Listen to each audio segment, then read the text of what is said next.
如果呀你把胎压呀打到2.5没出过事儿，是你运气好，这是维修老师傅的原话。汽车呢陆陆续续啊走进了千家万户了。平常啊就是咱们保养汽车的时候吧，基本上都是每隔一段时间都是换机油、换空调滤芯什么的，只是维护一下发动机，却忽略了这个胎压。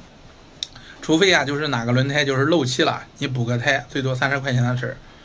补不了了，是不是？那就换一个新的轮胎，那就是1000多块钱，只要这个尺寸啊对上就行了。气压呀，一般情况下你都是打到2.5，对不对？然后呢，就是不管了，大家的做法是不是和我一样？直到有一次吧，我去修车啊，一个维修经验丰富的老师傅，通过和这个老师傅聊天吧，我才知道啊，我以前做的做法都是错误的，是有多么愚蠢。虽然啊不至于啊把这个汽车供起来吧，但是啊这些问题还是要注意的。不仅仅啊是为了这个个人的安全，也是为了别人的安全。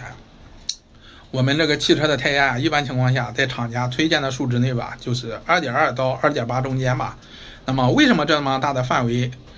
我们要选择这个就是2.5呢？其实啊这也是一个误区吧。就拿我们普通的家用汽车来说吧，除了跑高速吧，就是在城市道路上跑得多，大部分都是在农村跑，是不是？这个时候啊厂家推荐的数值啊它是有一定道理的。在城市内跑的话，速度一般情况下不会超过100码，这个时候呢你个轮胎胎压呀就是可以选择最低数值的，也就是2.2。你胎压低一点，轮胎与地面啊这个接触面积大，不仅能够增加这个摩擦力，而且啊就是一个过减速带或者是过一个小沟小坎儿，是不是什么的，通过这个轮胎反映到车内的颠簸，它都不会那么大了，反而啊增加了这个驾乘的舒适度，不会显得那么生硬了。同时呢，就是城市吧或者是乡镇的道路上情况复杂，而且啊有点窄，发生这个紧急情况了，可以缩短这个刹车的距离。你如果跑高速的话，就不建议用低压了，容易发生事故啊。为什么这么说呢？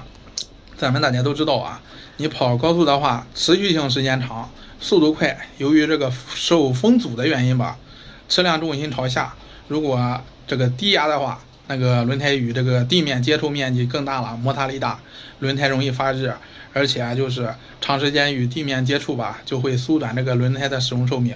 就是还会增加这个油耗问题，更严重的可能会发生爆胎，造成那个严重的交通事故吧。另外呢，还有2种情况啊，咱们呢一定要及时的去调整胎压，就是根据这个气候的原因嘛，特别是夏天，本来夏天呢就是酷暑难热嘛，大家呢就是都想待在空调间里面，不想出门，更不要说汽车了，是不是？经常啊停在户外太阳底下，这个时期啊，胎压呢也不能打得太高了，太高的话就是轮胎面啊，这个高温天气最容易发生鼓包了，行车不安全，还需要更换轮胎，产生其他的费用。胎压呢也不能太低了，就是面对这个温度啊，产生这个摩擦力吧，从而啊损失轮胎的寿命，轮胎的耐久度大打折扣了。如果是雨雪天气的话，我们的胎压呀要适当的稍微低一点，就是增加这个轮胎与地面的接触面，在湿滑的路面上行驶啊，就是降低车辆产生侧滑的情况，而且啊就是这个车辆呢就是更容易脱困嘛。还有就是胎压呀过高的时候嘛，轮胎与地面接触面啊，这个轮胎中心位置，你这个路面接触小了，是不是容易呀发生侧滑不说，就是遇到紧急情况还会增加这个刹车距离，对不对？非常危险，容易啊导致交通事故发生。其实啊，胎压的高与低啊，不仅就是除了以上就是我说的4条原因，